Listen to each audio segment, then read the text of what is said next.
This is lesson 4.1, optimization. So, you've learned how derivatives are related to displacement, velocity, and acceleration. In grade 10 math, you solved maximizing and minimizing problems involving quadratic functions. Now it's time for you to take this past knowledge and add your new knowledge about derivatives to solve optimization problems involving polynomial and rational functions. This is a real world application for derivatives. So, whenever you stop and think about, well, when am I ever going to use this in the real world? This is actually one of the fundamental uses for derivatives is this optimization process. So think about this. In order to stay competitive in a global market, businesses continually look for ways to maximize their revenue and productivity while minimizing their costs. Factories minimize the cost of production, maybe by reducing packaging to a minimum amount, which is less expensive and takes up less space when being stored and shipped. Farmers also want to maximize yield while minimizing the amount of seed that they're going to use or trees that they're going to plant or how much they're spending to fertilize fields in order to get the maximum output for the minimum amount spent. When we're tackling these problems, sometimes you'll be given the mathematical equation and asked to answer specific questions about the function. However, in a lot of situations in real life, equations are not given. Rather, mathematical equations need to be created before an optimum value can be determined. And in this lesson, we're going to solve optimization problems and practice creating those mathematical equations that we can use to solve the problems. So, the key to solving these problems is to establish the function or the equation that's to be maximized or minimized. The critical numbers of the first derivative of that function provide the possible solutions to find maximum or minimum values, and it might be necessary to test these critical numbers as possible maximum or minimum, either by testing for increase or decrease with the first derivative test or with the second derivative test. So let's look at some examples, but first let's talk about the process. So, some general words of advice for tackling these optimization problems. Now, you're going to laugh because you're going to say, yeah, she's a physics teacher. Use diagrams. When they're applicable, draw a quick diagram to help you understand what's happening. And I'm going to draw a few diagrams. Not every single question we're going to do today is going to have a diagram, but there's going to be a couple. And it helps us just visualize what's actually happening. You need to identify what variable we need to solve for. And typically, this will be the independent variable. Once we know what variable we're trying to isolate and solve for, then we need to define the function in terms of that independent variable. Sometimes that means rearranging, sometimes that means creating a second function and rearranging that and putting solving for the unknown variable or a second variable and putting that back in. Then we need to identify any restrictions on the variable. Are there constraints? Does the time need to be between 0 and 2.5 hours? Does it just need to be greater than 0? Does our profit just need to be greater than 0? Then we're going to use our first derivative to identify the critical points. That's either going to be your maximum or minimum. So that's what we're aiming for, is using that first derivative to identify the critical points and then checking to see if those critical points are a maximum or a minimum. Like I say, using either, sorry, my dog is barking. Checking to see if those are maximum or minimum, either using the first derivative test and looking at behaviors or using the second derivative test to determine if it is a maximum or minimum. Okay, let's start by looking at an example. So here is our first question. So in this example, we want to minimize the amount of material that's being used. So let's take a look at it. So a cardboard box with a square base is to have a volume of 8 liters. And just as a reminder, 8 liters is equal to 1,000 centimeters cubed, that relationship between volume and surface, and volume and centimeters cubed. So find the dimensions that are going to minimize the amount of cardboard used, and then at the end, determine what is the minimum surface area. So what this is saying is that we want to minimize the amount of cardboard used. And in order to do that, we need to do some analysis of what's happening as we relate the sides and the height of this particular cardboard box. So just to flesh this out a little bit, 8 liters, that's going to be the volume. So 8 liters is equal to, just as a reminder, is equal to 8,000 centimeters cubed. So that's 8 equal to 8,000 centimeters cubed. And that's going to come into play here in a few minutes. Okay, so with all of these questions, we need to set up. Now, this is one where we don't have an equation. So we need to figure out, well, what equations do we need to use? Well, let's think about what we know. So we have a box. What do we know about the box? Well, we know that it has a square base. So let's draw it. And please do not judge my inability to draw, but I'm going to do my best. So we have a box and it has a square base. And that means that both my length and my width of the bottom and top of my box are going to be the same. So it has a square base. It has some height, and it will be also square on the top. So it has some height. We don't know. It has some length and some width. And because it's square-based, we know that the length and the width are going to be equal to each other. So I'm going to set the length equal to x and the width equal to x as well. So now let's start thinking about, the other thing that we know is that it needs to have a volume that's equal to 8,000 centimeters cubed. So we are being asked to minimize the surface area, but keep the volume at 8,000 centimeters cubed. So we know that this is a rectangular prism, and think way back probably to grade 9, that if I want to know the surface area for a rectangular prism, I'm really just taking the sum of the areas of all of the sides.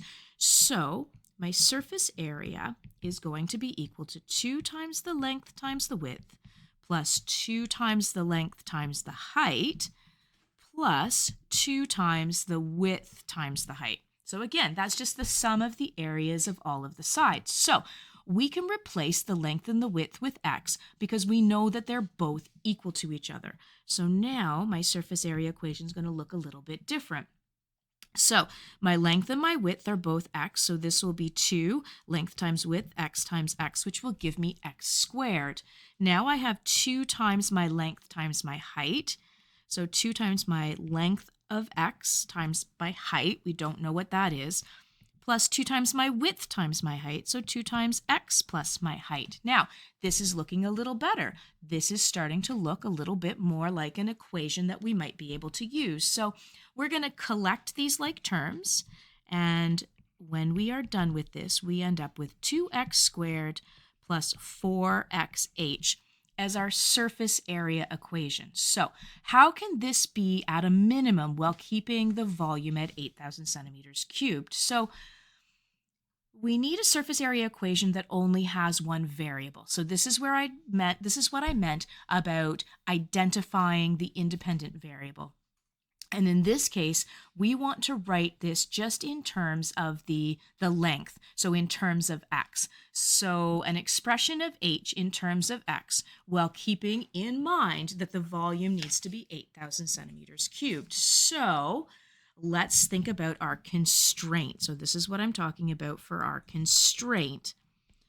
This is what variable, how can I turn something I don't know, the height, into something that I do know, like the fact that the length and the width are both equal to x, and that the total volume is 8,000 centimeters cubed. Well, I know that the volume of a rectangular prism is the area of the base, so the area of the base times the height.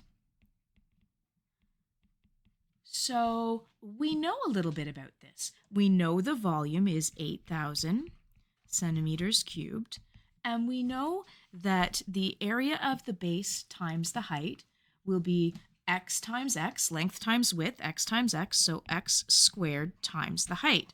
So now let's rearrange this using inverse operations to isolate h and get h into a variable that we can use. So get h in terms of x.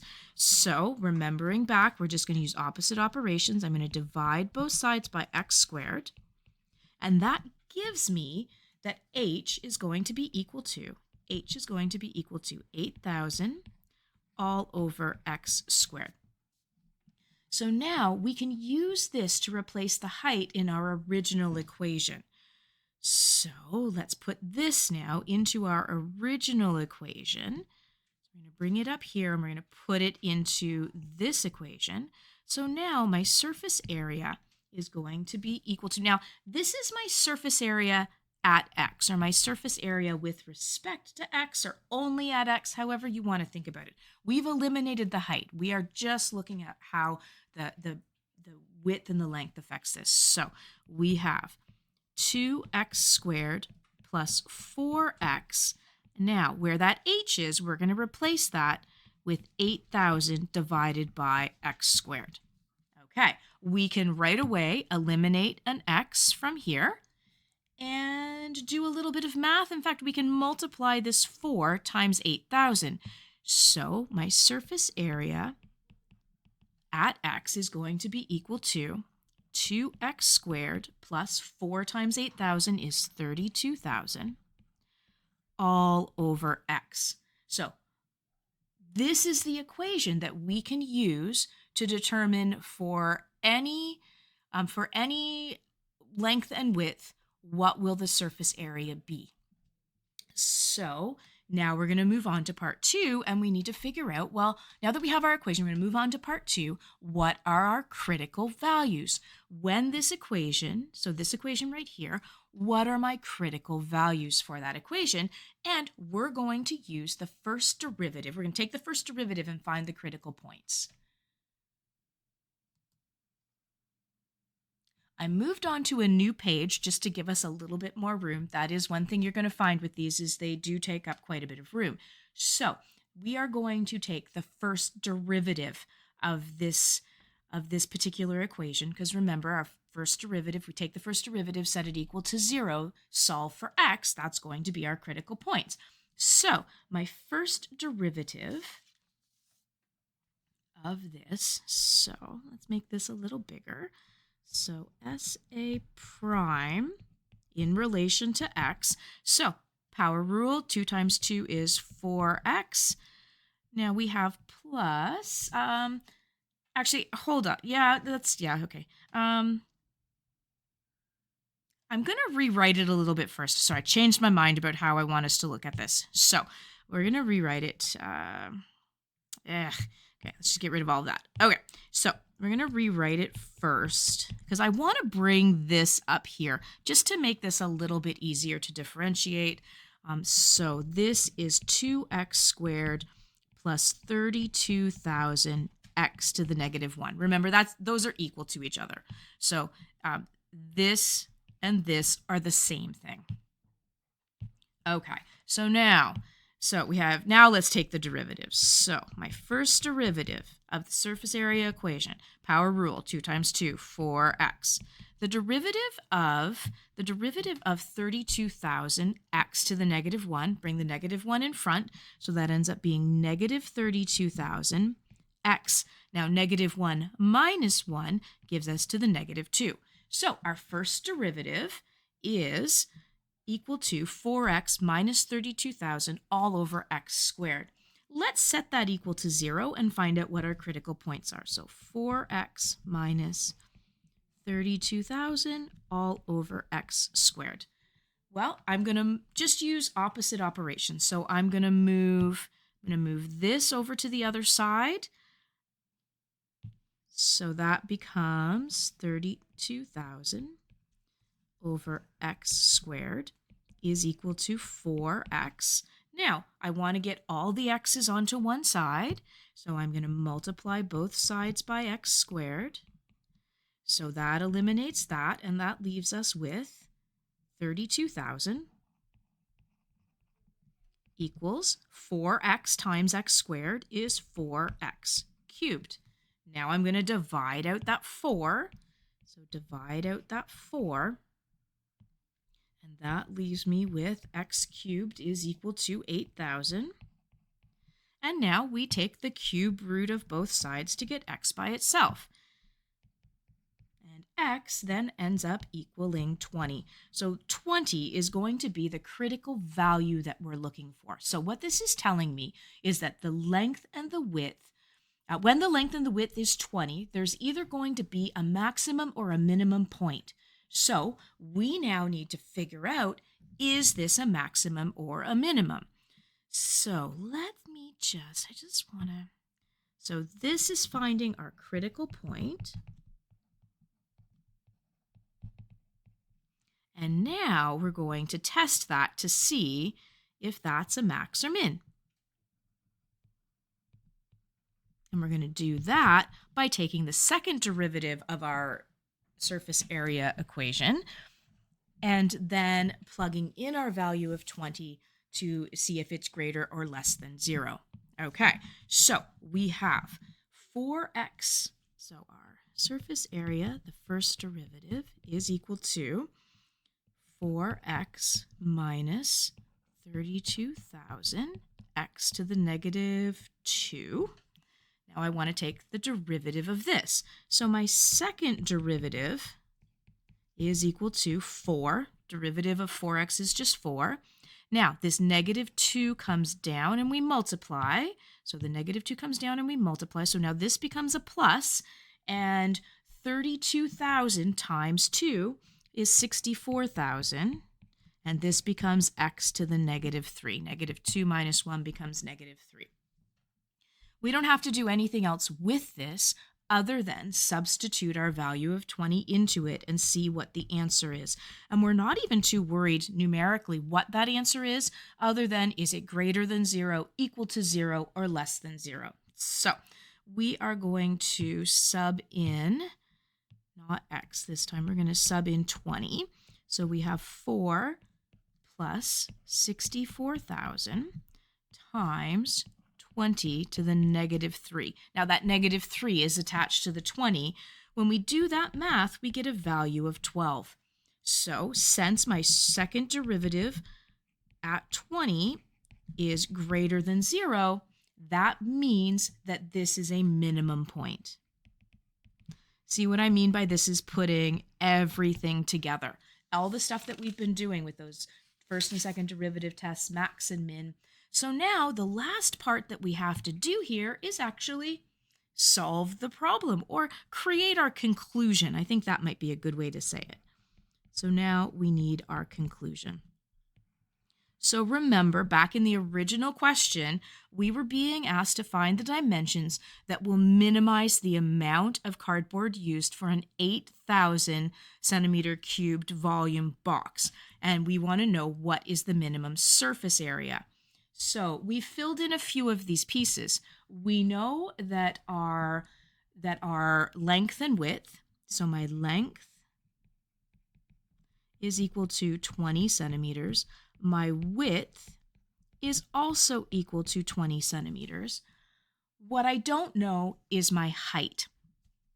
So in order to figure out the height, remember our height was equal to 8,000 all over x squared. So that is equal to 8,000 all over 20 squared. So our height here, this becomes 8,000 over 400. So our height is 20 centimeters as well. That's convenient. 20, 20, 20. We end up with a perfect cube. So now those are the length, width, and height that needs to be used. But what's the total surface area? So one last step, we're going to go back to our original surface area equation, and we are going to plug in 20 and solve. So 2 times 20 squared plus 32,000 times 20 to the negative 1. And that's going to give us a total surface area of 2,400 centimeters squared. So to wrap this up, we would say, therefore, the minimum surface area needed is, and you could put more words there, I'm not going to. The minimum surface area needed is 2,400 centimeters squared when we have a length of 20, width of 20, and a height of 20.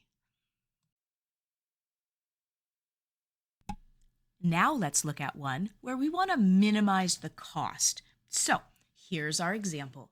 A soup can with a volume of 244 centimeters cubed is to be constructed. The material for the top and bottom costs 50 cents per centimeter squared, while the material for the sides costs 30 cents per centimeter squared. We need to determine the dimensions that will minimize the cost of producing the can, and then tell at the end what is the minimum cost. So what do we know?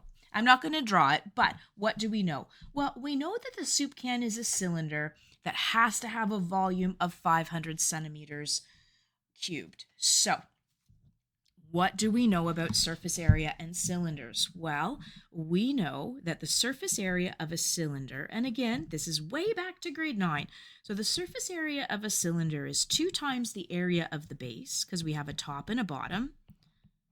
And because it's a can, I'm assuming they want both a top and a bottom on the can, plus the area of the side, or that lateral surface. So area of the if I say side, you'll know what I mean, but yeah, it's the lateral surface. And so the formula for that, remember the top and the bottom are circles, so it's 2 times pi r squared, the area of a circle, plus 2 pi r h. That's going to give us the surface area of that lateral side. If we were to cut it open and stretch it out, that would be how we would find it. So this is our surface area. But that's only part of what we're being asked for. We're actually being asked for the surface area that will minimize the cost, which means we also need an equation for the cost. So the cost of this, well, we know that the top and the bottom are 50 cents per centimeter squared. So I'm going to have 0.50 times the area of my top and bottom, which is 2 pi r squared. And now the side material is how much? Is 30 cents, a little bit less expensive, probably a thinner material. If you've ever looked at a can, you would notice that the sides are not quite as stiff or hard as the top and bottom. So 30 cents times 2 pi r h. So there's our cost equation. We can multiply this out, distribute this into here and eliminate some of these numbers. So 0.5 times 2 is just 1.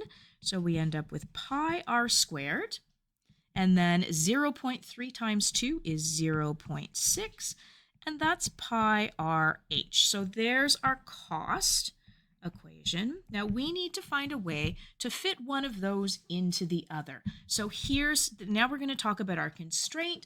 And once we look at our constraint, that's going to give us an idea of how we're going to eliminate one of the variables out of this equation, because we really only want to have to deal with one variable. So our constraint is that the volume needs to be 244 centimeters cubed. So our constraint is that the volume must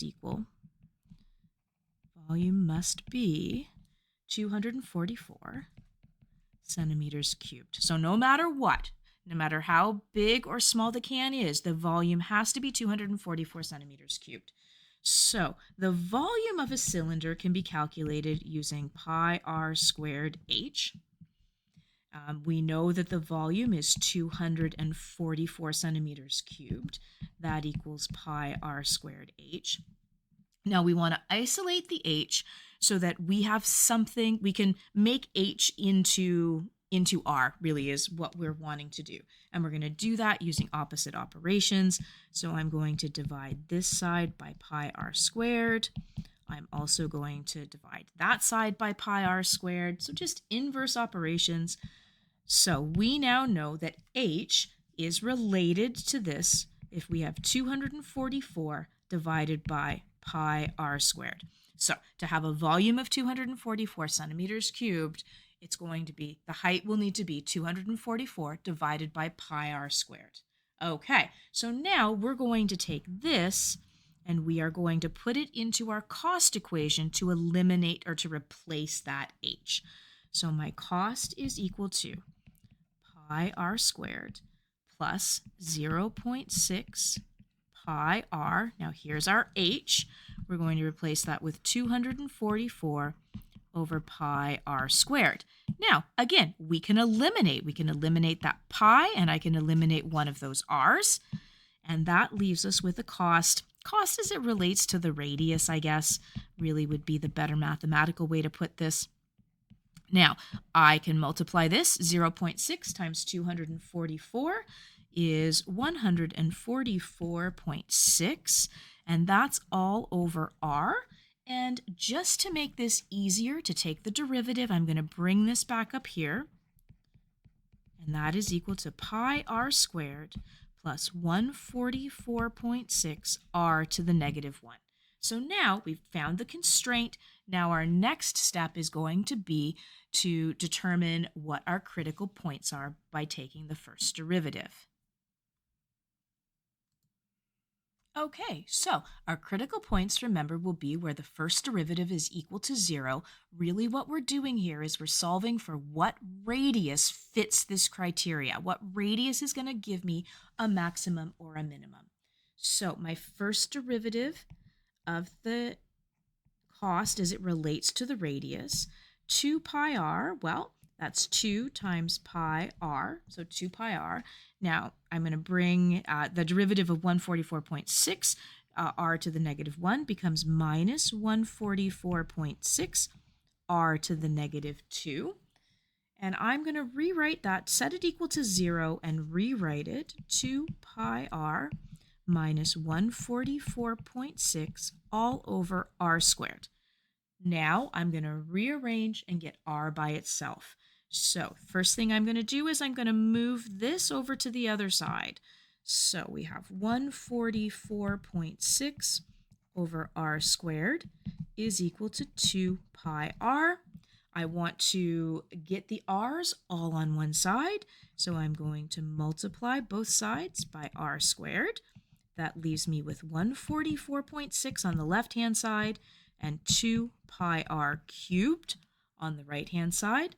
Let's get rid of that 2 pi by dividing both sides by 2 pi. And that leaves me with... we can go ahead, actually, yeah, we can go ahead and do those numbers too, because pi is just a number, so we don't have to leave it as pi. So 144.6 divided by 2 pi actually equals 23.01, and that is equal to r cubed.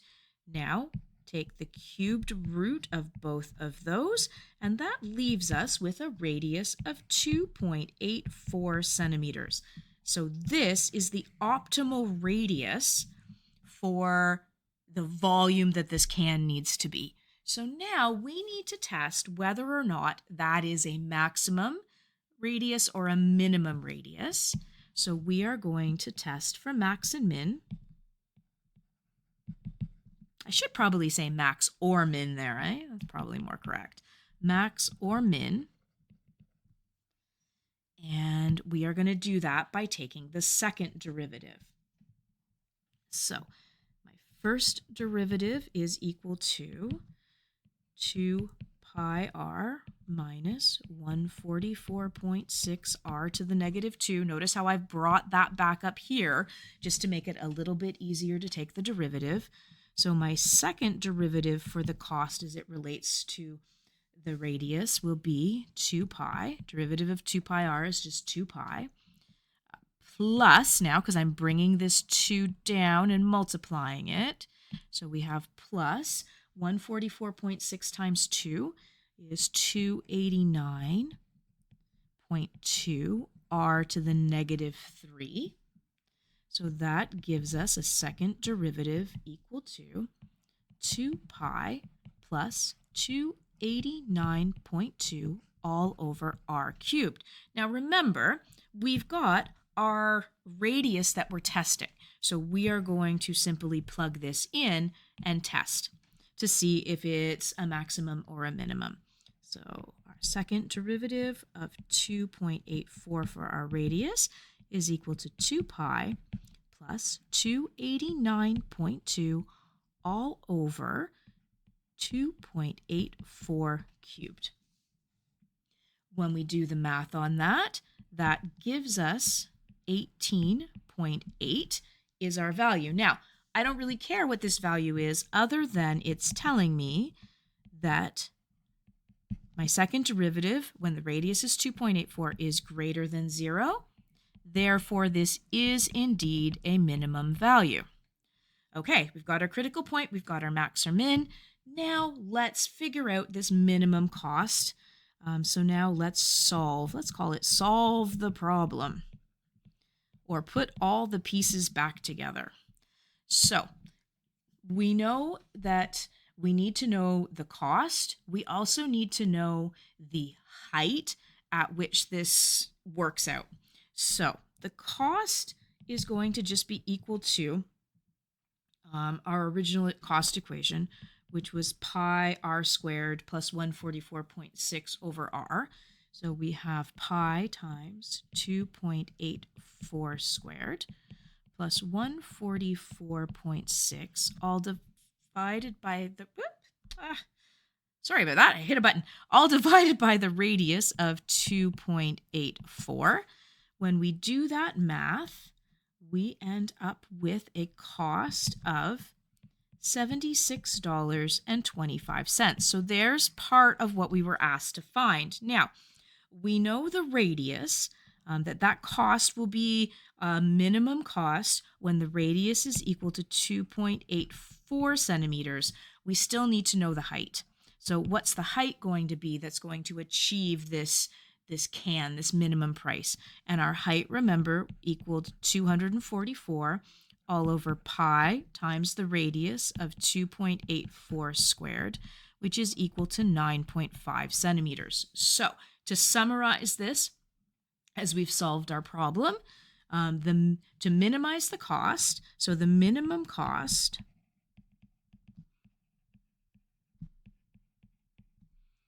will be our, where did I put it? $76.25. Will be $76.25. And when the radius is 2.84 centimeters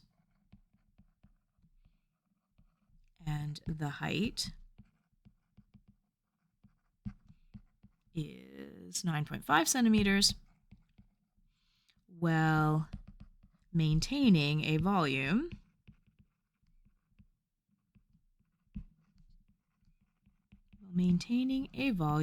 of 244 centimeters cubed. Okay, there was example number 2. Now let's take a look at some distance time problems, and this one's actually going to be a maximum this time. So the height, h, in meters above the ground of a flare as a function of time in seconds after the flare is fired is given by the equation h at t is equal to negative 4.9 t squared plus 44t plus 2. We're being asked to determine the maximum height of the flare. So in order to do that, this time we don't need to create an equation because we have already been given one. So this question is actually a little bit easier. We've already been given the equation, so we can go ahead now and determine the critical points, because it's asking where is it going to be a maximum. So in order to do that, we need to figure out the critical points. So to find the critical points, we're going to take the derivative. The derivative of h at t will be h prime at t is equal to. So negative 4.9 times 2 is actually negative 9.8 t. That 9.8, anyone who's taken physics ever should be familiar with the fact that that is the deceleration due to gravity of something that is being launched up into the air. So that's the derivative of negative 4.9 t squared. And the derivative of 44t is just 44, and the derivative of 2 is 0. So here is our first derivative. We're going to set that first derivative equal to 0. That will equal 9.8t plus 44. Now let's solve for t by using opposite operations. I'm going to move this over here just because that makes it positive. So we have 9.8t equals 44. Divide both sides by 9.8, and that gives us a time of 4.49 seconds. So we know that whether this is a maximum or a minimum, it's happening at 4.49 seconds. So now we're going to test to see, is it a max or min? And to do that, we're going to use the second derivative test. So we're going to take the second derivative. So the second derivative of negative 9.8t plus 44 is going to be negative 9.8.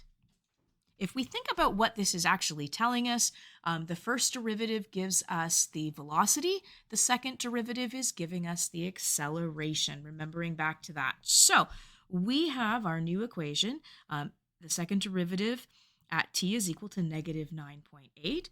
Well, the second derivative is less than 0. Therefore, this is a maximum. Okay, so now we need to figure out or come to our conclusion, figure out what we're being asked. So our conclusion. Now we're going to put it all together. So we know that it's at time 4.49 seconds. So now we need to know, well, what is that maximum height? Because that's what we're being asked to find, the maximum height of the flare. So the height at 4.49 seconds will be equal to, now we're back to our original equation, negative 4.9 times 4.49 squared plus 44 times 4.49 plus 2.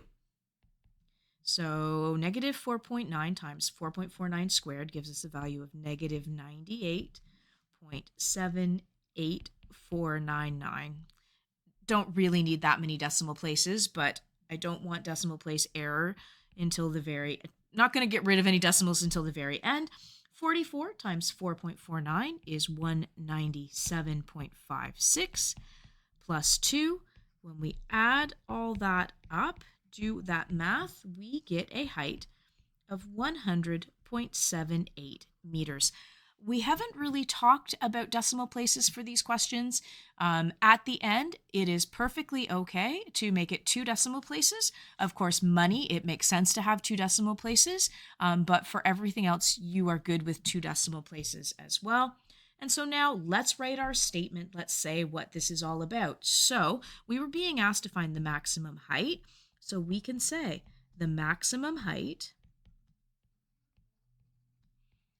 the maximum height of the flare,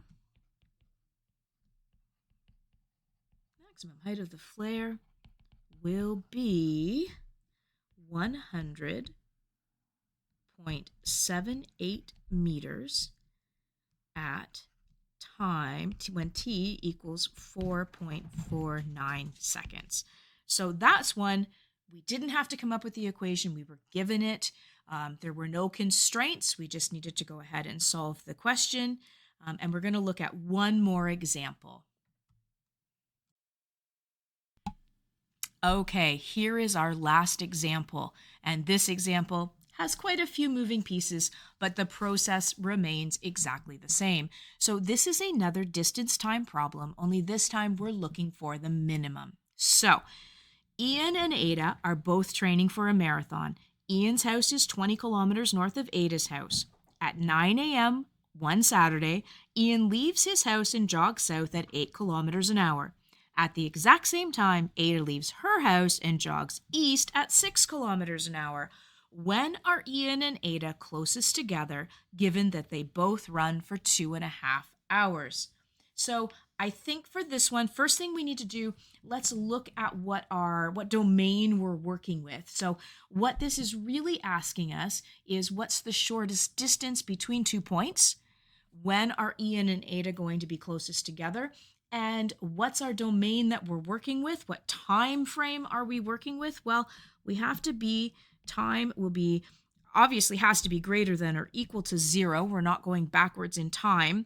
And the maximum amount of time that we're going to look at these two, this situation will be 2.5 hours. So let's draw a diagram just to kind of figure out exactly what's happening. So here's Ian. Ian's about ready to go for a run. So this is Ian. We know that Ian is starting his run 20 kilometers from Ada's house. So here's Ada's house. So Ian is running in this direction. At that 9 o'clock hour, he starts running towards Ada's house, which we know is 20 kilometers away. At the same time, Ada, here's Ada, she starts running, but she's running due east. So if we wanted to make this a proper physics question, we're going to slap a compass rose in there. Nor never eat shredded wheat. There we go. Okay, so now we know what directions we're talking about. So if we think about what's happening here, as Ian gets closer, so Ian is running in this direction, and as he gets closer, Ada's going to get a little bit further away. So if when Ian is at time 0 and Ada's at time 0, they're a straight line distance from each other. They are 20 kilometers from each other because that's how far Ian is from Ada's house. But as Ian runs a little bit and Ada runs a little bit, we're going to start to see that their distance changes. And so when they first start out, they're maybe that far apart. As they get a little further apart, their distance changes. So we really are trying to figure out the distance between those 2 points. And I'm just going to draw this as a triangle because it is actually a right angle triangle. And what we are trying to find is, there's Ada, there's Ian. When is this particular side, when will it be a minimum distance? That's really what we're trying to find. So when will the hypotenuse of a right angle triangle, when will this side be a minimum distance? A minimum distance. That's really what we're trying to find. So what we really want to know is, at what time between 0 and 2.5 hours are they the shortest distance apart? So we need to develop a function that defines the length of the line joining them together. And like I said, that's the hypotenuse. Then we can use that function to find the minimum value. So anytime we have a right angle triangle, we are going to use the Pythagorean theorem. So let's just set up a little bit first, though, because we need to have some values in here. So I've got a bit of a mess on here, but I think we'll be okay. So we know that Ada is running east at 6 kilometers per hour. So she's 6 times t. That's how fast she's moving. Now, Ian is running a little bit faster, and Ian is running 8 kilometers per hour. And we know that he is starting 20 kilometers away from her house. If we do a little bit of math, actually, as well, if he runs for 2.5 hours at 8 kilometers an hour, he actually will travel the full 20 kilometer distance to her house. So we want to say that his distance is 20 minus 8t, because he's starting 20 kilometers away and getting closer by 8 kilometers per hour. Okay, so now we've set up the sides. Now we need to set up our equation. So we're going to use the Pythagorean theorem and our two sides to get an expression for the distance. So our distance in relation to time squared. Now remember, Pythagorean theorem is c squared equals a squared plus b squared. So we have to square this in order to be using the Pythagorean theorem. So our distance displacement at a given time squared will be equal to the length of our one side squared plus the length of our other side squared. So Ian's side is 20 minus 8t squared. and Ada's side is 6t squared. Pythagorean theorem, there we go. So let's do a little bit of expanding things out. So we're going to expand this out. 20 minus 8t squared just means it's 20 minus 8t times 20 minus 8t. When we do that, we get 20 times 20 is 400 minus 20, 20 times negative 8t is 160t. We have another minus 160t. And then we have a plus 64t squared. That's that negative 8t times negative 8t. And then we have our 6t squared on the end. We are going to collect like terms as much as possible. We've got the 160t. We've got a couple of t squareds. So we end up with 400 minus 320t plus 100t squared. We need to take the square root of both of those sides because we want to get rid of that, because we don't want to know the distance squared, we just want to know the distance. So if I take the square root of both sides, and that's the whole thing over here, I end up with a distance at a given time of 400 minus 320t plus 100t squared to the power of 1/2.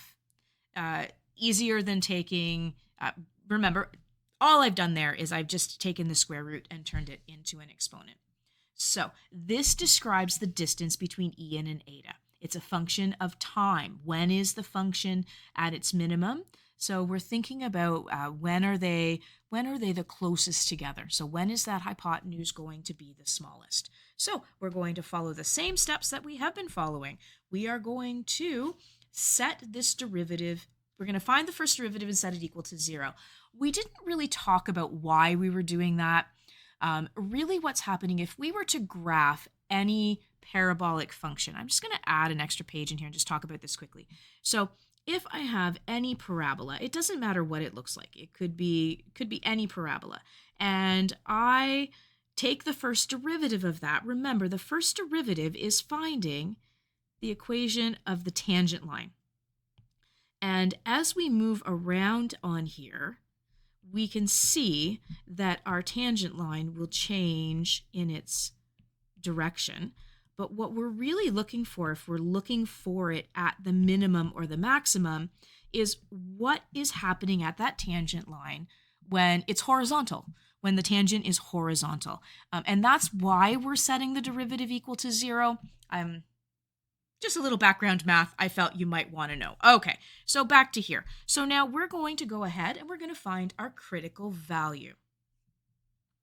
So let's just clean this up a little bit and then we will find our critical value. Okay, let's take our derivative. So we are going to use our chain rule basically to solve this. So we end up with d prime at t. I'm going to bring that 1/2 down. We end up with 1/2 400 minus 320t plus 100t squared. So derivative of the outside times the inside times the derivative of the inside. So the derivative of the inside, the derivative of 400 is 0. Derivative of negative 320t is just negative 320, and the derivative of 100t squared is 2 times 100, so plus 200t. Now, I'm going to bring this back. We're going to rearrange this a little bit. So we end up with, on the top, we have negative 320 plus 200t. On the bottom, we end up with 2 times 400. Oh, I forgot to do the minus 1. So that is to the negative 1/2. That's why we're bringing it back down. I thought something was missing there. Okay, so negative 320 plus 200t all over 2 times 400 minus 320t plus 100t squared to the positive 1/2 now. Now, I don't really care what's happening on the bottom, so I'm not going to get bent out of shape about the fact that I've got this on the bottom. Because if I rearrange, once I set it equal to 0, the bottom disappears. And really all I'm interested in is what happens to the numerator when it equals 0. So negative 320 plus 200t. I'm going to use inverse operations. 320 equals 200t. Divide both sides by 200. So t is going to equal 1.6 hours. So this is the time where they are going to be the shortest distance from each other. Now, could use the second derivative for this. It is tricky. Second derivative will have lots of moving pieces. Or we could go ahead really and graph it on Desmos to take a look at what it looks like. And I'm going to do that here in a second. Or we could trust that it is a minimum value. But let's go ahead and graph it on Desmos. So I do feel like this is cheating a little bit, but taking that second derivative is a little bit tricky. And so this is what this equation looks like. This is what this distance equation looks like if we were to graph it. And we can indeed see that this is a minimum value here, which we expected it would be. Okay, so now let's go back and let's finish doing some of this math. So now let's do our conclusion. So really, remember, we were being asked to find the minimum distance between the two of them. At what time will it be the minimum distance? So we know that that time is 1.6 hours. So we're going to plug 1.6 into our original equation so that we can figure out the distance when our equation equals when time. So our distance when time is equal to 1.6.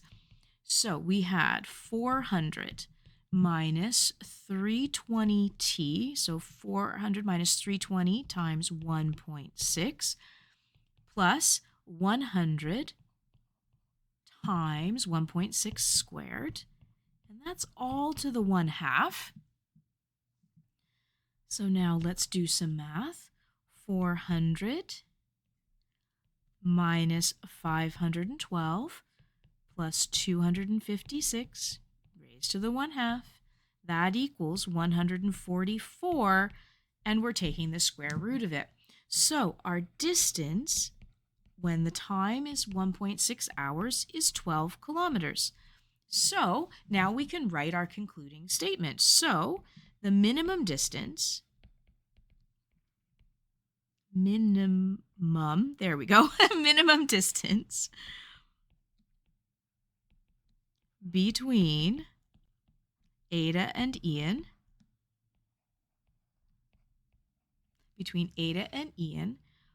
will occur or will be at 1.6 hours, and they will be